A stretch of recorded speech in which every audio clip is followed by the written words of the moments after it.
Lights, camera, action. Welcome back to Flick Flash. Oh my, megalodons, dinosaurs, and enormous octopuses. This summer, the follow-up to last year's unexpected success, the Meg will surface from the ocean's depths, and it's packed with surprises, featuring not one, not two, but three enormous megalodons causing havoc. We've put together this essay on all we currently know about Meg 2, The Trench, to help you get ready for this thrilling deep dive immersion. Meg 2, The Trench, like its predecessor, is a rough adaptation of Stephen Alten's Meg books, the first of which was published in 1997 and was titled Meg, a novel of deep terror. It would be fascinating to see how many details from the second novel have been retained.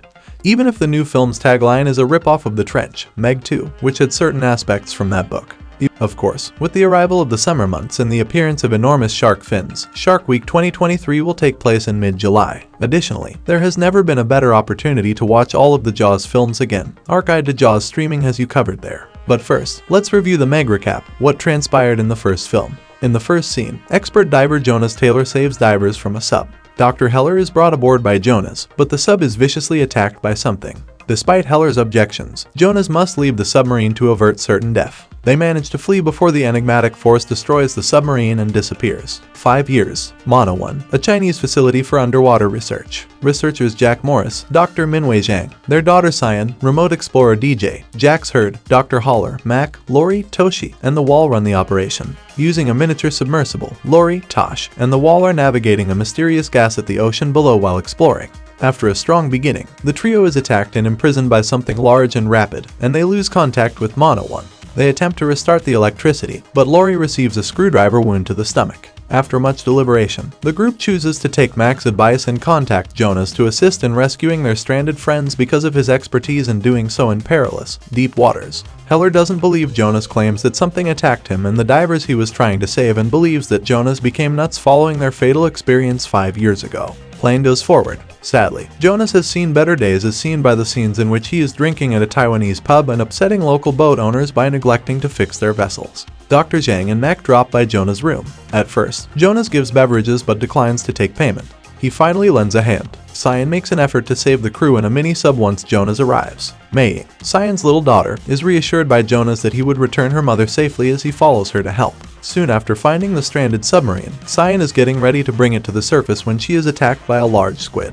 Before the squid submarine is damaged, a 75 feet tall prehistoric monster shark named Megalodon destroys it. 5 years ago, this shark came dangerously close to killing Jonas, proving his sanity. By using flares to temporarily divert the shark, Jonas is able to assist Cyan in escaping. The Wall and Lori get into his truck by slipping a farewell message to his wife into the Wall's pocket. Toshi gives his life to save the others. The shark rams the second sub, killing Toshi as everyone else flees. Heller expresses regret to Jonas. The situation has not yet been addressed since the destruction of the sub generated a heat pocket that allowed the shark to return to typical ocean conditions. The shark scares Mei while she is playing with an RC ball in the hallways. While everyone converses, Jonas makes an effort to flee. The shark departs following the whale's kill. The group uses a boat to locate and poison the shark. Just in time to avoid the shark, Jonas fires the tracker onto its fin and drags him in. While the others bait the shark in a plastic tank, Cyan poisons it. She and the cage are both targets of the shark's attack. She poisons the shark, but as her mask leaks, she drowns. The shark almost swallows both of them as Jonas dives for her. Fortunately, the shark dies from the venom. Cyan is saved and revived by Jonas. Before DJ tricks the shark into the water, the group celebrates by snapping pictures of the Wall with the shark's body. The shark's teeth are much smaller now, according to Jonas. A younger, smaller megalodon was killed. The bigger shark from earlier eats the Wall and drags the body of the other Meg off the boat. As the boat flips over, Dr. Zhang sustains severe injuries. When the shark returns to attack Jax after being distracted by Heller, it eats him whole. When Morris orders a helicopter to shoot the shark, it runs away. However, after emotionally admiring his daughter, Dr. Zhang perishes in the boat. Morris tells the team later that evening that they are closing Mono 1 and bringing in representatives from various Asian countries to deal with the shark.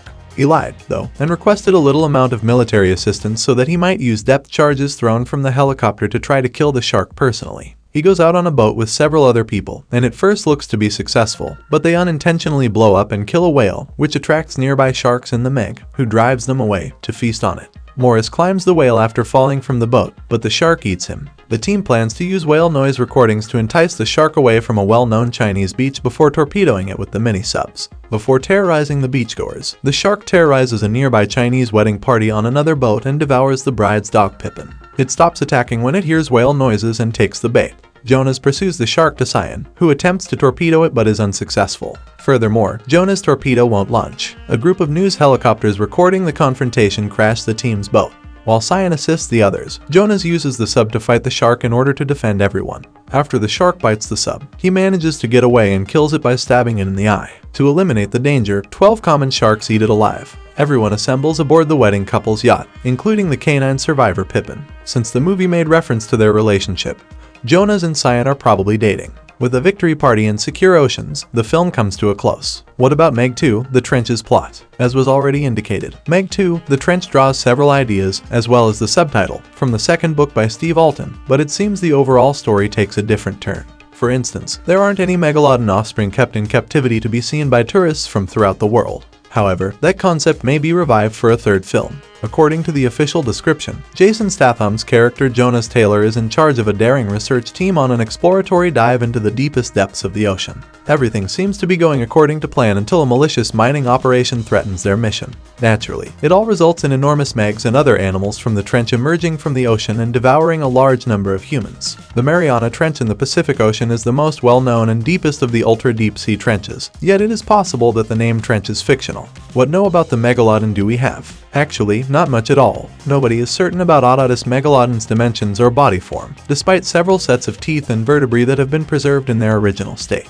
We may simply assume that it was one of the biggest and most powerful predators to have ever existed based on its dreadful teeth. Depending on the expert, the Megalodon's existence on Earth may have been shorter than its estimated 3.6 million year lifespan. Its chronological range includes the early Miocene and Pliocene epochs. It was once thought to be a close relative of the great white shark and a member of the Lamnidae family. The extinct Octodonidae family, which split from the progenitors of the great white during the early Cretaceous, is where it currently belongs. Scientists disagree on its look and maximum size, although most current estimations place the greatest length at 65 feet. Using the great white as a comparison and the vertebral center as a guide, a megalodon that was roughly 52 feet long may weigh up to 53 tons. However, because of the fragmented nature of the species remains, all of this information is disputed. The spread of the megalodon is suggested by the fossil record. Although it presumably had whales and sea turtles as its primary diet, it was still in competition with other whale-eating cetaceans like the Leviathan. The species' decline and eventual extinction correlates with a tendency in baleen whale gigantism as well as marine cold brought on by the ice ages. Do you know if the megalodon coexisted with dinosaurs? Megalodons and dinosaurs did not cohabit. In other words, early Miocene, about 23 million years ago, would have been the time of its initial appearance. Before that, dinosaurs had been extinct for more than 40 million years. However, this does not lessen the coolness of a meg biting on a Tyrannosaurus in the first trailer for Meg 2, The Trench. However, there were several species of enormous sharks existing throughout the Cretaceous period, including those belonging to the genera Tychotis and Leptostyrax. These sharks likely posed a serious hazard to unaware dinosaurs and flying reptiles since they were often bigger than the present great white shark. Does the megalodon really exist anymore? Yes, some 3.6 million years ago, the Octopuses megalodon became extinct. While it would not seem too far-fetched to think that enormous sharks might survive at the darkest depths, perhaps because of warm water heated by undersea volcanic explosions, it is. Since whales and other gigantic prey were only available at the surface where the megalodon and other enormous aquatic predators required to pursue them, people would have previously been aware of them. Even deep water predators like enormous squids haven't been able to hide for all time for the same reason. Thank you once again for being a part of Flick Flash. Until next time, keep watching, keep exploring, and keep that movie and TV magic alive. Don't forget to subscribe, like, and stay tuned for more exciting recaps. This is Flick Flash, signing off.